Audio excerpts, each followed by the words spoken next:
ਵਿੱਚ ਫਿਰ ਦੁਬਾਰਾ ਤੁਹਾਡਾ ਸਵਾਗਤ ਹੈ ਪ੍ਰੋਗਰਾਮ ਸੱਚੋ ਸੱਚ ਵਿੱਚ। ਹਾਂ ਡਾਕਟਰ ਸਾਹਿਬ, ਸਾਡੀ ਅਗਲੀ ਈਮੇਲ ਲੰਡਨ ਇੰਗਲੈਂਡ ਤੋਂ ਸਰਦਾਰ ਕੁਲਦੀਪ ਸਿੰਘ ਚੰਦ ਜੀ ਦੀ ਹੈ। ਇਹ ਲਿਖਦੇ ਹਨ, ਡਾਕਟਰ ਸਾਹਿਬ ਅਤੇ ਨੀਲਮ ਕੌਰ, ਵਾਹਿਗੁਰੂ ਜੀ ਕਾ ਖਾਲਸਾ ਵਾਹਿਗੁਰੂ ਜੀ ਕੀ ਫਤਿਹ। ਸਭ ਤੋਂ ਪਹਿਲਾਂ ਜਿੱਥੇ ਮੈਂ ਸ੍ਰੀ ਗੁਰੂ ਅਰਜਨ ਦੇਵ ਜੀ ਦੀ ਲਸਾਨੀ ਸ਼ਹੀਦੀ ਨੂੰ ਯਾਦ ਕਰਦਿਆਂ ਸਤਿਗੁਰਾਂ ਨੂੰ ਕੋਟ-ਕੋਟ ਪ੍ਰਣਾਮ ਕਰਦਾ ਹਾਂ, ਉੱਥੇ ਜੂਨ 1984 ਦੇ ਮਹਾਨ ਸ਼ਹੀਦਾਂ ਨੂੰ ਸ਼ਰਧਾ ਦੇ ਫੁੱਲ ਭੇਟ ਕਰਦਾ ਹਾਂ। 20ਵੀਂ ਸਦੀ ਦੇ ਮਹਾਨ ਸ਼ਹੀਦ ਸੰਤ ਬਾਬਾ ਜਰਨੈਲ ਸਿੰਘ ਜੀ ਪਿੰਡਰਾਂ ਵਾਲਿਆਂ ਅਤੇ ਉਹਨਾਂ ਦੇ ਸਾਥੀਆਂ ਨੇ ਚੜ੍ਹ ਕੇ ਆਈ ਹਿੰਦੁਸਤਾਨੀ ਫੌਜ ਨੂੰ ਆਪਣੀ ਸੂਰਬੀਰਤਾ ਦਾ ਐਸਾ ਜੋਹਰ ਦਿਖਾਇਆ ਕਿ 2-3 ਘੰਟਿਆਂ ਵਿੱਚ ਸੰਤਾਂ ਨੂੰ ਫੜ ਕੇ ਲੈ ਜਾਣ ਦੀਆਂ ਫੜਾਂ ਮਾਰਨ ਵਾਲਿਆਂ ਨੂੰ 72 ਘੰਟੇ ਲੋਹੇ ਦੇ ਚਨੇ ਚਬਾ ਕੇ ਅਖੀਰ ਸ਼ਹੀਦੀ ਦਾ ਮੁਕਾਮ ਹਾਸਲ ਕਰ ਲਿਆ। ਜੇਕਰ ਇਸ ਲੜਾਈ ਦਾ ਵਿਸ਼ਲੇਸ਼ਣ ਕੀਤਾ ਜਾਵੇ ਤਾਂ ਅਸਲ ਵਿੱਚ ਹਿੰਦੁਸਤਾਨ ਦੀ ਇਸ ਜਿੱਤ ਵਿੱਚ ਇਹ ਫੌਜ ਦੀ ਕਰਾਰੀ ਹਾਰ ਸੀ। ਜੇਕਰ ਖਾਲਸਾ ਫੌਜ ਕੋਲ ਬਰਾਬਰ ਦੇ ਹਥਿਆਰ ਹੁੰਦੇ ਤਾਂ ਇਹ ਚੰਦੂ ਦੀ ਔਲਾਦ ਨੂੰ ਆਪਣੀ ਫੌਜ ਦਾ ਕੋਈ ਜਵਾਨ ਨਹੀਂ ਸੀ ਜਿਉਂਦਾ ਲੱਭਣਾ। ਅਸਲ ਵਿੱਚ ਪ੍ਰਕਾਸ਼ ਬਾਦਲ, ਹਰਚੰਦ ਲੌਂਗੋਵਾਲ, ਸੁਰਜੀਤ ਬਰਨਾਲੇ ਦੀ ਗੱਦਾਰੀ ਹੀ ਇਸ ਲੜਾਈ ਦਾ ਮੁੱਖ ਕਾਰਨ ਬਣੀ, ਕਿਉਂਕਿ ਇੰਦਰਾ ਤਾਂ ਸਿੱਖਾਂ ਨੂੰ ਮੁਕਾਉਣਾ ਚਾਹੁੰਦੀ ਸੀ, ਪਰ ਉਸ ਦੀ ਇਹ ਸਭ ਕਰਨ ਦੀ ਹਿੰਮਤ ਨਹੀਂ ਪੈਣੀ ਸੀ ਜੇ ਇਹ ਕਾਲੀ ਦਿੱਲੀ ਜਾਂ ਉਸ ਬਾਮਣੀ ਦੇ ਤਲਵੇ ਨਾ ਚੜ੍ਹਦੇ। ਜਿੱਥੇ ਬਰਨਾਲਾ ਬੇਅੰਤੇ ਤੋਂ ਬਾਅਦ ਦੂਜਾ ਸਭ ਤੋਂ ਵੱਡਾ ਪਗੜੀਧਾਰੀ ਜ਼ਾਲਮ ਸੀ, ਉੱਥੇ ਬਾਦਲ ਨੇ ਵੀ RSS ਦੇ ਨਾਲ ਰਲ ਕੇ ਸਿੱਖਾਂ ਨੂੰ ਹਿੰਦੂ ਜਾਂ ਸ਼ੇਰ ਤੋਂ ਬਿੱਲੀ ਅਤੇ ਘੋੜੇ ਤੋਂ ਖੱਚਰ ਬਣਾਉਣ ਦੀ ਕੋਈ ਕਸਰ ਬਾਕੀ ਨਹੀਂ ਛੱਡੀ। ਇਸ ਦੀ ਪਾਰਟੀ ਨੂੰ ਆਪਣਾ ਨਾਮ ਬਦਲ ਕੇ RSS ਪਾਰਟੀ ਰੱਖ ਲੈਣਾ ਚਾਹੀਦਾ ਹੈ, ਕਿਉਂਕਿ ਇਹ ਗੱਦਾਰ ਪੰਥਕ ਅਖਵਾਉਣ ਦੇ ਲਾਇਕ ਹੈ ਹੀ ਨਹੀਂ। ਇਸ ਨੂੰ ਫਕਰ-ਏ-ਕੌਮ ਨਾਲ ਨਿਵਾਜਣਾ ਸਾਡੇ ਸਿਰਮੌਰ ਸ਼੍ਰੀ ਅਕਾਲ ਤਖਤ ਸਾਹਿਬ ਦੇ ਜਥੇਦਾਰਾਂ ਤੇ ਵੀ ਸਵਾਲੀਆ ਨਿਸ਼ਾਨ ਲਗਾਉਂਦਾ ਹੈ। ਮੇਰੀ ਗੁਜ਼ਾਰਿਸ਼ ਹੈ ਕਿ ਜਥੇਦਾਰਾਂ ਨੂੰ ਹਮੇਸ਼ਾ ਇਹ ਯਾਦ ਰੱਖਣਾ ਚਾਹੀਦਾ ਹੈ ਕਿ ਉਹ ਗੁਰੂ ਹਰਗੋਬਿੰਦ ਸਾਹਿਬ ਜੀ ਦੀ ਬਖਸ਼ੀ ਹੋਈ ਭਾਈ ਗੁਰਦਾਸ ਜੀ, ਅਕਾਲੀ ਫੂਲਾ ਜੀ, ਭਾਈ ਮਨੀ ਸਿੰਘ ਜੀ, ਸਿੰਘ ਜੀ, ਭਾਈ ਮਨੀ ਸਿੰਘ ਜੀ ਅਤੇ ਭਾਈ ਗੰਡਾ ਸਿੰਘ ਜੀ ਦੀ ਗੱਦੀ ਤੇ ਬੈਠੇ ਹਨ, ਅਤੇ ਕੀ ਉਹ ਪੰਥ ਦੇ ਹਿੱਤ ਵਿੱਚ ਫੈਸਲੇ ਲੈਂਦੇ ਹਨ ਜਾਂ ਬਾਦਲ ਦੇ ਹਿੱਤ ਵਿੱਚ। ਜਿੱਥੇ ਅਕਾਲੀ ਫੂਲਾ ਸਿੰਘ ਜੀ ਨੇ ਮਹਾਰਾਜਾ ਰਣਜੀਤ ਸਿੰਘ ਨੂੰ ਇਮਲੀ ਦੇ ਦਰਖਤ ਨਾਲ ਬੰਨ੍ਹ ਕੇ ਕੋਰੜੇ ਮਾਰਨ ਦੀ ਸਜ਼ਾ ਦਿੱਤੀ ਸੀ ਅਤੇ ਕੜ ਕੇ ਕਿਹਾ, ਓਏ ਕਾਣਿਆ ਲਾ ਕੱਪੜੇ, ਉੱਥੇ ਭਾਈ ਗੰਡਾ ਸਿੰਘ ਜੀ ਨੇ ਸ਼੍ਰੀ ਦਰਬਾਰ ਸਾਹਿਬ ਜੀ ਦੀ ਪਰਿਕਰਮਾ ਵਿੱਚ ਸਿਗਰਟ ਪੀ ਰਹੇ ਅੰਗਰੇਜ਼ ਅਫਸਰ ਦਾ ਸਿਰ ਕਲਮ ਕਰ ਦਿੱਤਾ ਸੀ। ਜਥੇਦਾਰ ਭਾਈ ਗੁਰਦਿਆਲ ਸਿੰਘ ਅਜਨੋਹਾ ਨੇ ਹਿੰਦੁਸਤਾਨ ਦੀ ਕੂੜ ਅਦਾਲਤ ਦੇ ਸੰਮਨ ਇਹ ਕਹਿ ਕੇ ਲੈਣ ਤੋਂ ਨਾ ਕਰ ਦਿੱਤੀ ਸੀ ਕਿ ਰੂਹਾਨੀਅਤ ਦੀ ਅਦਾਲਤ ਦੁਨਿਆਵੀ ਅਦਾਲਤ ਦੀ ਜਵਾਬਦੇਹ ਨਹੀਂ ਹੈ। ਇਹ ਵੀ ਇੱਕ ਬੜਾ ਵੱਡਾ ਸਟੈਂਡ ਸੀ। ਜਥੇਦਾਰ ਪ੍ਰੋਫੈਸਰ ਦਰਸ਼ਨ ਸਿੰਘ ਨੇ ਸੁਰਜੀਤ ਬਰਨਾਲੇ ਨੂੰ ਥੰਮ ਨਾਲ ਬੰਨ੍ਹ ਕੇ ਤਨਖਾਹ ਲਾਈ ਸੀ। ਉਸ ਵੇਲੇ ਜਥੇਦਾਰ ਲੀਡਰਾਂ ਨੂੰ ਅਕਾਲ ਤਖਤ ਸਾਹਿਬ ਦੇ ਤਲਬ ਕਰਕੇ ਉਹਨਾਂ ਨੂੰ ਤਨਖਾਹ ਲਾਉਂਦੇ ਸੀ। ਅੱਜ ਜਥੇਦਾਰ ਸਾਹਿਬ ਆਪਣੀ ਨੂੰਹ ਨੂੰ ਬਾਦਲ ਪਾਰਟੀ ਦੀ ਸੀਟ ਦਿਵਾਉਣ ਲਈ ਉਸ ਦੇ ਘਰ ਜਾ ਰਹੇ ਹਨ।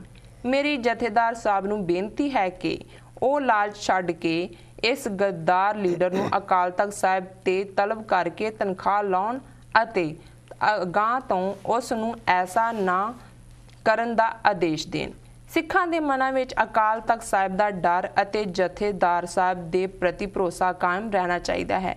ਜਥੇਦਾਰ ਸਾਹਿਬ ਨੂੰ ਇਹ ਯਕੀਨੀ ਬਣਾਉਣਾ ਚਾਹੀਦਾ ਹੈ। ਮੇਰਾ ਸਵਾਲ ਇਹ ਹੈ ਕਿ ਸਾਕਾ ਕਾਲੀ ਗਰਜ ਆਪਰੇਸ਼ਨ ਬਲੈਕ ਥੰਡਰ ਕਦੋਂ ਤੋਂ ਲੈ ਕੇ ਕਦੋਂ ਤੱਕ ਚੱਲੀ, ਇਸ ਦੇ ਕਾਰਨ ਅਤੇ ਸਿੱਟੇ ਕੀ ਨਿਕਲੇ। ਅੰਤ ਵਿੱਚ ਮੈਂ ਤੁਹਾਡੀ ਅਤੇ TV 84 ਦੀ ਚੜ੍ਹਦੀ ਕਲਾ ਦੀ ਵਾਹਿਗੁਰੂ ਜੀ ਅੱਗੇ ਅਰਦਾਸ ਕਰਦਾ ਹਾਂ ਅਤੇ ਲਿਖਣ ਵਿੱਚ ਕਿਸੇ ਗਲਤੀ ਹੋਈ ਦੀ ਆਪ ਜੀ ਤੋਂ ਮਾਫੀ ਮੰਗਦਾ ਹਾਂ, ਕਿਉਂਕਿ ਸਕੂਲ ਕਾਲਜਾਂ ਵਿੱਚ ਇੰਗਲਿਸ਼ ਅਤੇ ਮਾਸਟਰ ਤਾਰਾ ਸਿੰਘ ਬਾਦਲਾਂ ਅਤੇ ਉਸਦੇ ਹਿੰਦੂਵਾਦੀ ਆਕਾਵਾਂ ਦੀ ਦਿੱਤੀ ਹੋਈ ਹਿੰਦੀ ਪੜ੍ਹਿਆ ਹਾਂ, ਨਾ ਕਿ ਸਾਡੀ ਮਾਂ ਬੋਲੀ ਪੰਜਾਬੀ ਸਿੱਖਣ ਦਾ ਤੋਹਫਾ ਸਿਰਫ ਮਾਪਿਆਂ ਤੋਂ ਮਿਲਿਆ ਹੈ। ਆਪ ਜੀ ਦਾ ਬਹੁਤ ਬਹੁਤ ਧੰਨਵਾਦ। ਹਾਂ ਡਾਕਟਰ ਸਾਹਿਬ, ਸਭ ਤੋਂ ਪਹਿਲਾਂ ਤਾਂ ਵੀਰ ਕੁਲਦੀਪ ਸਿੰਘ ਚਾਂਦੀ ਜੀ ਦਾ ਬਹੁਤ ਬਹੁਤ ਧੰਨਵਾਦ ਜੀ।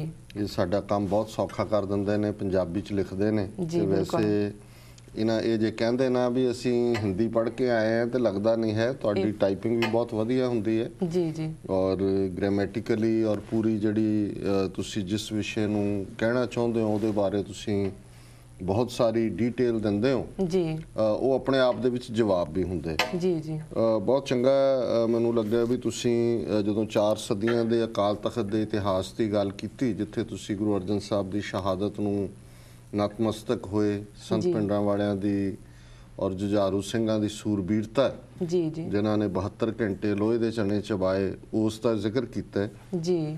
ਉੱਥੇ ਤੁਸੀਂ ਬੜੀ ਸਿਸਟੇਮੈਟਿਕਲੀ ਭਾਈ ਗੁਰਦਾਸ ਜੀ, ਬਾਬਾ ਬੁੱਢਾ ਜੀ ਤੋਂ ਲੈ ਕੇ ਜਿਹੜੇ ਕਿ ਅਕਾਲ ਤਖਤ ਦੇ ਸੇਵਾਦਾਰ ਹੋਏ ਜੀ, ਇਨਫੈਕਟ ਅਕਾਲ ਤਖਤ ਦੀ ਬਣਤਰ ਵੇਲੇ ਹੀ ਜਦੋਂ ਅਸੀਂ ਇਹ ਪੜ੍ਹਦੇ ਹਾਂ ਆਪਣੇ ਇਤਿਹਾਸ ਦੇ ਵਿੱਚ ਜੀ, ਕਿ ਕਿਨਹੀ ਰਾਜ ਨਾ ਹਾਥ ਲਗਾਇਓ, ਬੁੱਢੇ ਤੇ ਗੁਰਦਾਸ ਬਣਾਇਓ। ਜੀ, ਬਾਬਾ ਬੁੱਢਾ ਜੀ ਨੇ ਗਾਰਾ ਤਿਆਰ ਕੀਤਾ, ਭਾਈ ਗੁਰਦਾਸ ਜੀ ਨੇ ਇੱਟਾਂ ਫੜਾਈਆਂ, ਗੁਰੂ ਹਰਗੋਬਿੰਦ ਸਾਹਿਬ ਨੇ ਨੀਂਹ ਪੱਥਰ ਰੱਖੇ। ਜੀ, ਸੋ ਉਸ ਤੋਂ ਲੈ ਕੇ ਭਾਈ ਸਾਹਿਬ ਨੇ ਜਿਹੜਾ ਅਕਾਲ ਤਖਤ ਸਾਹਿਬ ਦੀ ਅਜ਼ਮਤ ਦੇ ਲਈ ਬੇਸ਼ੱਕ ਉਹ ਅਕਾਲੀ ਫੂਲਾ ਸਿੰਘ ਵਰਗੇ ਨਿਧੜਕ ਜੀ, ਜਿਹੜੇ ਅਕਾਲ ਤਖਤ ਦੇ ਪਹਿਰੇਦਾਰ ਹੋਣ, ਜਾਂ ਉਹਨਾਂ ਨੇ ਇੱਕ ਸਿੰਘ ਦਾ ਜ਼ਿਕਰ ਕੀਤਾ ਹੈ, ਬੇਸ਼ੱਕ ਕੋਈ ਸ਼ਾਇਦ ਕੋਈ ਜਥੇਦਾਰ ਜਾਂ ਕੋਈ ਸਰਬਰਾਹ ਤਾਂ ਨਹੀਂ ਸਨ, ਭਾਈ ਗੰਡਾ ਸਿੰਘ ਜੀ, ਪਰ ਉਹਨਾਂ ਦਾ ਜ਼ਿਕਰ ਮਿਲਦਾ। ਪਿਛਲੇ ਦਿਨਾਂ 'ਚ ਵੀ ਅਸੀਂ ਸਿੱਖ ਹਿਸਟਰੀ ਦੇ ਹਵਾਲੇ ਨਾਲ ਜ਼ਿਕਰ ਕੀਤਾ ਸੀ ਜੀ, ਕਿ ਕਿਵੇਂ ਜਦੋਂ ਅੰਗਰੇਜ਼ਾਂ ਨੇ ਪੰਜਾਬ ਟੇਕ ਓਵਰ ਕੀਤਾ, ਇੰਨੇ ਹੰਕਾਰੇ ਹੋਏ ਸਨ ਕਿ ਸਣੇ ਜੁੱਤੀਆਂ ਜੀ, ਉਹ ਅੰਦਰ ਆਉਂਦੇ ਸੀ ਜੀ, ਔਰ ਅੰਦਰ ਜਿਹੜਾ ਉਹ ਸਮੋਕਿੰਗ ਕਰਦੇ ਸੀ। ਸੋ ਭਾਈ ਗੰਡਾ ਸਿੰਘ ਨੇ ਉਸ ਅੰਗਰੇਜ਼ ਅਫਸਰ ਨੂੰ ਝਟਕਾਇਆ ਜੀ, ਔਰ ਇੱਕ ਅੱਧੇ ਨੂੰ ਹੋਰ ਵੀ ਜ਼ਖਮੀ ਕੀਤਾ ਜਿਹੜਾ ਉਹਦੇ ਨਾਲ ਸੀ। ਬਾਅਦ ਦੇ ਵਿੱਚ ਉਹਨਾਂ ਤੇ ਟ੍ਰਾਇਲ ਚੱਲਿਆ ਔਰ ਉਹਨਾਂ ਨੂੰ ਮੌਤ ਦੀ ਸਜ਼ਾ, ਫਾਂਸੀ ਦਿੱਤੀ ਗਈ। ਜੀ, ਪਰ ਉਹਨਾਂ ਨੇ ਇਹ ਦੱਸਿਆ ਕਿ ਅਣਖ ਕੀ ਹੁੰਦੀ ਜੀ, ਔਰ ਅਕਾਲ ਤਖਤ ਦੀ ਅਜ਼ਮਤ ਕੀ ਹੈ ਔਰ ਅਕਾਲ ਤਖਤ ਔਰ ਹਰਮੰਦਰ ਸਾਨੂੰ ਕਿਵੇਂ ਇਹਨਾਂ ਦੀ ਕੋਈ ਵੀ ਜਿਹੜੀ ਇਸ ਕਿਸਮ ਦੀ ਪਵਿੱਤਰਤਾ ਦੇ ਉੱਤੇ ਜੇ ਕੋਈ ਉਂਗਲ ਵਿੱਚ ਲਾਣਾ ਚਾਹੁੰਦਾ ਹੈ ਤੇ ਉਹਨੂੰ ਸਿੱਖ ਟੋਲਰੇਟ ਨਹੀਂ ਕਰ ਸਕਦੇ। ਜੀ, ਇਸੇ ਤਰ੍ਹਾਂ ਮੌਜੂਦਾ ਦੌਰ 'ਚ ਇਹਨਾਂ ਨੇ ਜ਼ਿਕਰ ਕੀਤਾ, ਜਥੇਦਾਰ ਗੁਰਦਿਆਲ ਸਿੰਘ ਜਨੋਹਾ, ਉਹਨਾਂ ਦਾ ਅਸੀਂ ਅੱਗੇ ਵੀ ਜ਼ਿਕਰ ਕੀਤਾ ਸੀ ਜੀ, ਕਿ ਕਿਵੇਂ ਜਦੋਂ ਉਹਨਾਂ ਨੂੰ ਕਿਸੇ ਦਿੱਤੇ ਬਿਆਨ ਦੇ ਸਬੰਧ ਦੇ ਵਿੱਚ ਉਹਨਾਂ ਨੂੰ ਭੇਜੇ ਗਏ ਸਮਨ ਜੀ, ਤੇ ਉਹਨਾਂ ਨੇ ਸਾਫ਼ ਜਵਾਬ ਦੇ ਦਿੱਤਾ ਸੀ। ਉਹਨਾਂ ਨੇ ਕਿਹਾ ਰੂਹਾਨੀ ਅਦਾਲਤ ਹੈ, ਪੰਥ ਦੀ ਅਦਾਲਤ ਹੈ, ਜੀ, ਇਹ ਕਿਸੇ ਦੁਨਿਆਵੀ ਅਦਾਲਤ ਦੇ ਸਾਹਮਣੇ ਜਵਾਬ ਦੇ ਨਹੀਂ ਹੈ। ਸਰਕਾਰ ਨੇ ਹੀ ਫਿਰ ਪਤਾ ਨਹੀਂ ਕੀ ਡਰਾਮੇਬਾਜ਼ੀ ਕੀਤੀ ਜਾਂ ਕਿਵੇਂ। ਸੋ ਉਹ ਜਿਹੜੀ ਹੈਡ ਔਨ ਕਨਫਰੰਟੇਸ਼ਨ ਹੈ ਜਿਹੜੀ ਜੂਨ 84 ਚ ਹੋਈ, ਸ਼ਾਇਦ ਉਸ ਪੀਰੀਅਡ 'ਚ ਵੀ ਜਿਹੜੀ ਹੈ ਸਰਕਾਰ ਨੂੰ ਤਾਂ ਅਕਾਲ ਤਖਤ ਰੜਕਦਾ ਸੀ, ਇਹ ਸਾਰੀਆਂ ਚੀਜ਼ਾਂ ਪਾਇਲ ਅਪ ਹੁੰਦੀਆਂ ਚੱਲੀਆਂ ਗਈਆਂ ਕਿ ਜਿਹਦੇ 'ਚ ਉਹਨਾਂ ਨੇ ਉਦੋਂ ਚੈਲੰਜ ਕੀਤਾ। ਜਿਹੜਾ ਸਵਾਲ ਭਾਈ ਸਾਹਿਬ ਨੇ ਟੂਵਰਡਸ ਦਾ ਐਂਡ ਕੀਤਾ, ਉਹਨਾਂ ਨੇ ਅਜੂਕੇ ਜਥੇਦਾਰ ਦਾ ਜ਼ਿਕਰ ਕੀਤਾ ਜੀ, ਕਿ ਕਿਵੇਂ ਪੁਰਾਣੇ ਜਿਹੜੇ ਨੇ ਉਹ ਮਹਾਰਾਜਾ ਰਣਜੀਤ ਸਿੰਘ ਨੂੰ ਤਲਬ ਕਰਨ ਦੀ ਹਿੰਮਤ ਰੱਖਦੇ ਨੇ, ਇਹ ਆਪਣੀ ਨੂੰਹ ਰਾਣੀ ਦੇ ਲਈ ਟਿਕਟ ਲੈਂਦੇ ਨੇ ਜੀ, ਤੇ ਕਦੇ ਫਖਰੇ ਕੌਮ ਬਣਾ ਦਿੱਤਾ ਹੈ ਬਾਦਲ ਨੂੰ, ਕਦੇ ਪੰਥ ਰਤਨ ਬਣਾ ਦਿੱਤਾ ਹੈ। ਨਾਲ ਹੀ ਉਹਨਾਂ ਨੇ ਕਿਹਾ ਜੀ ਕਿ ਉਹ ਤਲਬ ਕਰਨ ਜੀ ਜੀ ਅਕਾਲ ਤਖਤ ਤੇ ਬਾਦਲ ਨੂੰ।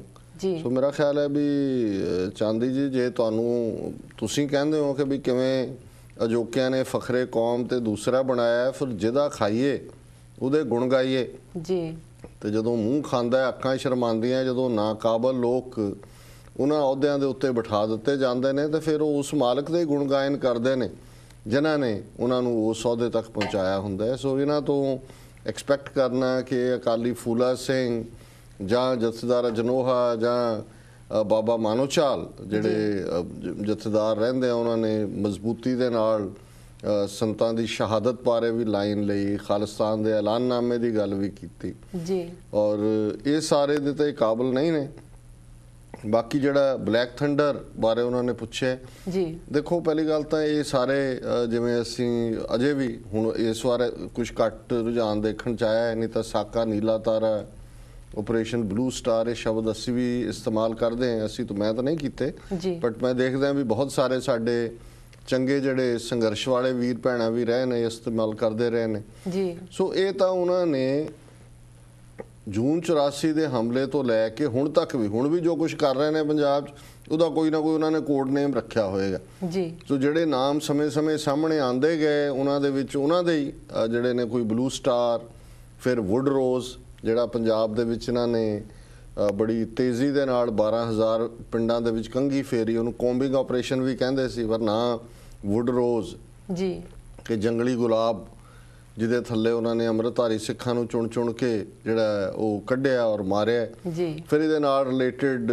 ਆਪਰੇਸ਼ਨ ਫਾਈਨਲ ਅਸਾਲਟ, ਜਿਹੜਾ KP ਗਿੱਲ ਨੇ 92 ਤੋਂ 94 ਤੱਕ, ਔਰ ਫਾਈਨਲ ਅਸਾਲਟ ਵਰਡ ਵੀ ਜਦੋਂ ਨਾਜ਼ੀਆਂ ਨੇ ਫਾਈਨਲ ਯਹੂਦੀਆਂ ਦੀ ਪੂਰੀ ਨਸਲਕੁਸ਼ੀ ਕੀਤੀ ਸੀ ਕੰਸੈਂਟਰੇਸ਼ਨ ਕੈਂਪਾਂ ਚੋਂ ਗੈਸ ਚੈਂਬਰਾਂ 'ਚ ਲਿਜਾ ਕੇ, ਤੇ ਉਹਦਾ ਨਾਂ ਆਪਰੇਸ਼ਨ ਫਾਈਨਲ ਅਸਾਲਟ ਸੀ। ਫਿਰ ਜਦੋਂ ਇਹਨਾਂ ਦੇ ਪੁਲਿਸ ਦੇ ਗਰੁੱਪਾਂ ਨੇ ਜਾਂ ਉਹਨਾਂ ਦੀਆਂ ਟੀਮਾਂ ਨੇ ਬਾਹਰਲੇ ਸੂਬਿਆਂ 'ਚ ਜਾ ਕੇ ਸਿੱਖਾਂ ਨੂੰ ਮਾਰਿਆ, ਪੰਜਾਬ ਦੇ ਜੁਝਾਰੂਆਂ ਨੂੰ, ਤੇ ਉਹਦਾ ਨਾਂ ਆਪਰੇਸ਼ਨ ਚੀਜ਼ ਰੱਖਿਆ ਹੋਇਆ ਸੀ। ਉਹਦੇ 'ਚ ਕਲਕੱਤੇ ਦੇ ਵਿੱਚ ਮਾਰਿਆ ਲਿਜਾ ਕੇ, ਯੂਪੀ ਦੇ ਵਿੱਚ ਥਾਂ ਜਿਹੜੇ ਨੇ ਇਹ ਸਟ੍ਰਾਈਕ ਕਰਦੇ ਰਹੇ। ਔਰ ਇਸੇ ਤਰ੍ਹਾਂ ਚੋਂ ਹੀ ਇੱਕ ਆਪਰੇਸ਼ਨ ਜਿਹਦਾ ਨਾਂ ਇਹਨਾਂ ਨੇ ਬਲੈਕ ਥੰਡਰ ਜਾਂ ਕਾਲੀ ਗਰਜ ਲਿਖਿਆ, ਔਰ ਜਿਸ ਨੂੰ ਬਾਅਦ ਦੇ ਵਿੱਚ ਜਿਹੜੇ ਉਹਨਾਂ ਦੇ ਖੁਫੀਆ ਉਸ ਸਾਰੇ ਤੰਤਰ ਨੂੰ ਲੀਡ ਕਰਨ ਵਾਲੇ ਸੀ, ਉਹਨਾਂ ਨੇ ਕਿਤਾਬਾਂ ਵੀ ਇਹਦੇ ਤੇ ਲਿਖੀਆਂ।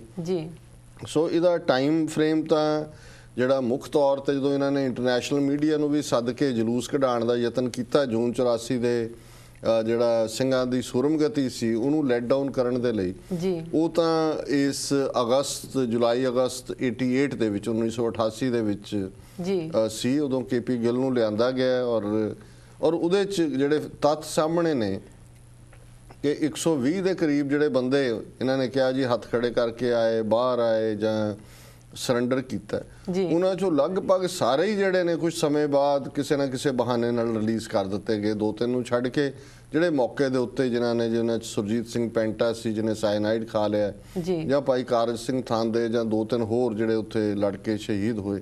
ਸੋ ਇਹ ਸਾਰੇ ਦਾ ਸਾਰਾ ਆਪਰੇਸ਼ਨ, ਔਰ ਕਈਆਂ ਨੇ ਇਸ ਨੂੰ ਔਰ ਉਸ ਤੋਂ ਬਾਅਦ ਵਾਲੇ ਇੱਕ ਨੂੰ ਕਾਲੀ ਗਰਜ ਨੰਬਰ 1 ਨੰਬਰ 2 ਕਰਕੇ ਵੀ ਕਹਿੰਦੇ ਨੇ। ਅਸੀਂ ਉਸ ਕਲਾਸੀਫਿਕੇਸ਼ਨ ਵਿੱਚ ਤਾਂ ਨਹੀਂ ਜਾਂਦੇ, ਪਰ ਜ਼ਾਹਰ ਹੈ ਵੀ ਜਿਹੜਾ ਮੁੱਖ ਆਪਰੇਸ਼ਨ ਇਹਨਾਂ ਨੇ 88 ਅਗਸਤ ਦੇ ਵਿੱਚ ਕੀਤਾ, ਉਸ ਦਾ ਮਕਸਦ ਜਿਹੜਾ ਹੈ ਉਹ ਜੂਨ 84 ਦੀ ਸਿੰਘਾਂ ਦੀ ਸੁਰਮਗਤੀ ਨੂੰ ਇਤਿਹਾਸਕ ਪਰਿਖੇਪ ਦੇ ਵਿੱਚ ਥੱਲੇ ਕਰਨਾ ਸੀ, ਔਰ ਦੂਸਰਾ ਗਵਰਨਮੈਂਟ ਦਾ ਇਤਿਹਾਸਕ ਪਰਿਖੇਪ ਦੇ ਵਿੱਚ ਉਸ ਨੂੰ ਜਸਟੀਫਾਈ ਕਰਨਾ ਸੀ ਕਿ ਜੂਨ 84 ਸਾਡੇ ਕੋਲ ਅਸੀਂ ਕੋਈ ਚੋਇਸ ਨਹੀਂ ਸੀ ਕਰਨ ਦੀ। ਹਾਲਾਂਕਿ ਇਹ ਸਾਰਾ ਉਹਨਾਂ ਦੇ ਆਪਣੇ ਬੰਦੇ ਸੀ ਜਿਨ੍ਹਾਂ ਨੂੰ ਉਹਨਾਂ ਨੇ ਅੰਦਰ ਵਾੜਿਆ। ਉਸ ਤੋਂ ਪਹਿਲਾਂ ਉਹਨਾਂ ਨੇ ਬਦਨਾਮੀ ਦੇਣ ਦੇ ਲਈ ਅੰਦਰ ਉਹਨਾਂ ਤੋਂ ਦੇ ਕੰਟਰੋਲ 'ਚ ਕਮਰੇ ਸੀ, ਉਹ ਚਿੱਠੀਆਂ ਲਿਖਦੇ ਸੀ, ਇੰਨੇ ਪੈਸੇ ਲੈ ਕੇ ਆ ਜਾਓ ਫਲਾਣਾ ਕਮਰਾ ਨੰਬਰ 'ਚ ਦੂਜੇ 'ਚ। ਸੋ ਪੂਰੀ ਤਰ੍ਹਾਂ ਨਾਲ ਲਹਿਰ ਨੂੰ ਬਦਨਾਮ ਕਰਨ ਲਈ, ਖਾਲਿਸਤਾਨ ਦੀ ਜੂਨ 84 ਦੀ ਇਤਿਹਾਸਕਤਾ ਨੂੰ ਖਤਮ ਕਰਨ ਲਈ ਜਿਹੜੀ ਡਿਫੈਂਸ ਸੀ, ਔਰ ਸਰਕਾਰ ਦੀ ਲਾਈਨ ਨੂੰ ਜਸਟੀਫਾਈ ਕਰਨ ਲਈ। ਹਾਲਾਂਕਿ ਸਰਕਾਰ ਦੀ ਲਾਈਨ ਵਾਲੇ ਕੇਸ 'ਚ ਇਹ ਗੱਲ ਉਹਨਾਂ ਦੇ ਖਿਲਾਫ ਗਈ। ਜਿਹੜੇ ਨਿਰਪੱਖ ਲੋਕ ਸੀ ਉਹਨਾਂ ਨੇ ਕਿਹਾ ਕਿ ਜੀ ਜੇ 88 'ਚ ਸੱਚਮੁੱਚ ਹੀ ਇੰਨਾ ਡੇਂਜਰ ਸੀ ਕਿ ਆਪਰੇਸ਼ਨ ਬਲੈਕ ਥੰਡਰ ਕਰਨਾ ਪਿਆ, ਤੇ ਉਹ ਤਾਂ ਘੇਰਾ ਪਾ ਕੇ ਔਰ ਵੇਟ ਕਰਕੇ ਹੋਇਆ, ਇਹੀ ਕੰਮ ਜੂਨ 84 'ਚ ਕਿਉਂ ਨਹੀਂ ਸੀ ਹੋ ਸਕਦਾ। ਸੋ ਉਹ ਪਾਰਟ ਤਾਂ ਉਹਨਾਂ ਦੇ ਅਗੇਂਸਟ ਗਿਆ, ਪਰ ਇਹ ਜਿਹੜਾ ਬਲੈਕ ਥੰਡਰ ਸੀ ਇਹਨੇ ਸਿੱਖਾਂ ਨੂੰ ਬਹੁਤ ਡੀਮੋਰਲਾਈਜ਼ ਕੀਤਾ ਔਰ ਬਹੁਤ ਸਾਨੂੰ ਸ਼ਰਮ ਵੀ ਦਿੱਤੀ ਕਿ ਹਰਮੰਦਰ ਸਾਹਿਬ ਦੀਆਂ ਪਰਿਕਰਮਾ 'ਚ ਏਜੰਸੀਆਂ ਵਾਲੇ ਖਾਲਸਾਈ ਬਾਣੇ 'ਚ ਜੋ ਕੁਝ ਕਰਦੇ ਰਹੇ, ਸਾਡੀ ਲੀਡਰਸ਼ਿਪ ਉਹਨੂੰ ਪਛਾਣ ਨਹੀਂ ਸਕੀ ਮੌਕੇ ਸਿਰ, ਔਰ ਉਹਨਾਂ ਤੋਂ ਉਹਨਾਂ ਨੇ ਆਪਣੇ ਆਪ ਨੂੰ ਡਿਸਟੈਂਸ ਨਹੀਂ ਕੀਤਾ। ਸੋ ਇਹ ਜਿਹੜਾ ਇਸ ਦਾ ਵੇਰਵਾ ਹੈ ਜਿੰਨਾ ਮੈਨੂੰ ਯਾਦ ਹੈ ਇਸ ਵੇਲੇ। ਜੀ ਡਾਕਟਰ ਸਾਹਿਬ, ਹੁਣ ਵਕਤ ਹੋ ਗਿਆ ਇੱਕ ਛੋਟੇ ਬ੍ਰੇਕ ਦਾ। ਵੀਅਰਸ ਸਾਡੇ ਨਾਲ ਇਸ ਤਰ੍ਹਾਂ ਜੁੜੇ ਰਹੋ, ਮਿਲਦੇ ਹਾਂ ਆਫਟਰ ਦਿਸ ਸ਼ਾਰਟ ਬ੍ਰੇਕ।